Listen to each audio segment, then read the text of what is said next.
इस तरीके से आलू की सब्जी बनाएंगे तो हलवाई स्टाइल और भंडारे वाली आलू की सब्जी का स्वाद भी मिलेगा और बहुत सारी कुकिंग प्रोसेस भी नहीं करनी पड़ेगी। तो चलिए बनाना शुरू करते हैं।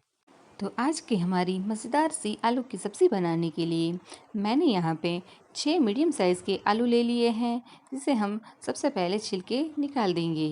तो अभी हमें एक एक करके सभी आलू के छिलके निकाल लेने हैं। आलू के छिलके निकालने के बाद हम एक बाउल ले लेंगे और बाउल में आलू को टुकड़ों में काट लेंगे। तो यहाँ पे मैंने मीडियम साइज़ के आलू के टुकड़े किए हैं। तो बस हम बिल्कुल इसी तरीके से सभी आलू के टुकड़े कर लेंगे। आलू के टुकड़े को काटने के बाद हम 2 मीडियम साइज़ के प्याज, 2 मीडियम साइज़ के टमाटर और एक बड़ी हरी मिर्च को बारीक बारीक काट लेंगे। तो अभी यहाँ पे हम एक प्रेशर कुकर को गैस पे चढ़ा देंगे और लगभग 4 चम्मच तेल को गर्म होने के लिए रख देंगे। तेल के गर्म हो जाने पर 1 चम्मच सरसों, 1 सूखी लाल मिर्च और 1 तेज पत्ता और इसी के साथ 1 चम्मच साबुत जीरा और थोड़ी सी हींग को डाल देंगे। यहाँ पे हमें गैस की फ्लेम को स्लो टू मीडियम ही रखना है और सरसों के छिड़क जाने पर बारीक कटी हुई प्याज और हरी मिर्च को डाल देंगे और यहाँ पे हमें इसे लगभग 1 मिनट के लिए फ्राई होने देना है। प्याज के थोड़े से सॉफ्ट हो जाने पर हम इसमें बारीक कटे हुए टमाटर और स्वाद अनुसार नमक ऐड कर देंगे और इसको अच्छे से मिक्स कर देंगे। तो इसी के साथ हम कटे हुए आलू को भी डाल देंगे। यहाँ पे मैंने आलू को साफ पानी से धो लिया था। तो इसे हम अच्छे से मिक्स कर देंगे और इसे ढक के 4 से 5 मिनट के लिए स्लो टू मीडियम फ्लेम पे पकने देंगे।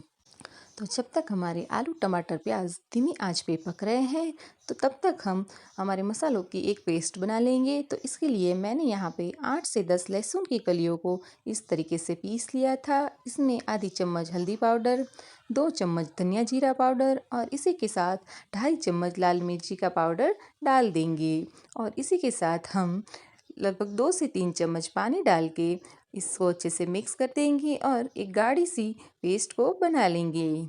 4 से 5 मिनट के बाद ढक्कन को खोलेंगे और उसको एक बार मिक्स कर देंगे। ये देखिए हमारी सब्जियां हल्की हल्की सी पक गई है। अभी इसमें हमने जो मसालों की पेस्ट बना के रखी थी वो ऐड कर देंगे और इसे अच्छे से मिक्स कर देंगे। इस तरीके से बने हुए मसालों की पेस्ट को आप किसी भी सब्ज़ी में डालेंगे तो सब्ज़ी का स्वाद 2 गुना बढ़ जाता है और उसका कलर भी बहुत ही बढ़िया आता है। ये देखिए हमारी सब्ज़ी का कलर कितना बढ़िया आ रहा है और इसका टेस्ट भी बहुत ही अच्छा लगता है। तो बस इसे हम अच्छे से मिक्स करेंगे और ढक्कन को ढक के 1 से 2 मिनट के लिए मसालों को अच्छे से पकने देंगे। लगभग 1 मिनट के बाद ढक्कन को खोलेंगे और सब्ज़ी को अच्छे से मिक्स कर देंगे, क्योंकि जो मसाले होते हैं वो तले में बैठ जाते हैं, तो हल्का सा इसे स्क्रैप आउट कर लेना है। अभी हमने जिसमें मसालों की पेस्ट बनाई थी उसमें थोड़ा सा पानी डाल के सब्ज़ी में डाल देंगे और थोड़ा सा पानी और डालेंगे। तो यहाँ पे हमारे जो आलू है वो डूब जाने चाहिए। तो मैंने यहाँ पे टोटल 1 गिलास पानी को ऐड किया है। तो इसे हम अच्छे से मिक्स कर देंगे और ये सब्ज़ी हम बनाने वाले हैं वो ग्रेवी वाली ही अच्छी लगती है, तो इसमें पानी डालना ज़रूरी है। अभी हम ढक्कन ढक के मीडियम टू हाई फ्लेम पर 2 विसल हो जाने तक पका लेंगे। हमारे जो आलू है वो आधे आधे पके हुए हैं, तो हम उसे बहुत ज़्यादा नहीं पकाएंगे। 2 विसल हो जाने के बाद मैंने गैस को बंद कर दिया था और कुकर का प्रेशर भी अपने आप रिलीज़ होने दिया था। तो चलिए चेक कर लेते हैं। ये देखिए हमारी सब्ज़ी बहुत ही बढ़िया तरीके से बन चुकी है और इसकी ग्रेवी भी बहुत ही गाढ़ी लग रही है। हालांकि थोड़ी देर के बाद ये सब्ज़ी और गाढ़ी हो जाएगी। इसमें हम 1/4 चम्मच जितना गरम मसाला डालेंगे और बारीक कटे हुए हरे धनिए के साथ गार्निश कर देंगे। दोस्तों हमारी टेस्ट में बेस्ट वाली आलू की सब्ज़ी तैयार है, तो आप इसे अपने घर पे ज़रूर से ट्राई करें।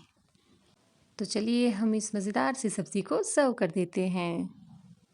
वैसे तो ये वाली आलू की सब्ज़ी टेस्ट में इतनी लाजवाब लगती है कि आप इसे रोटी, पूड़ी, पराठे या प्लेन राइस किसी के साथ भी सर्व करें, बहुत ही बढ़िया लगती है। तो दोस्तों आप भी इसे अपने घर पे ज़रूर से बनाएं और आपको हमारी आज की रेसिपी कैसी लगी ये कमेंट में ज़रूर बताएं। तो मिलते हैं एक नई रेसिपी के साथ, तब तक के लिए बाय बाय।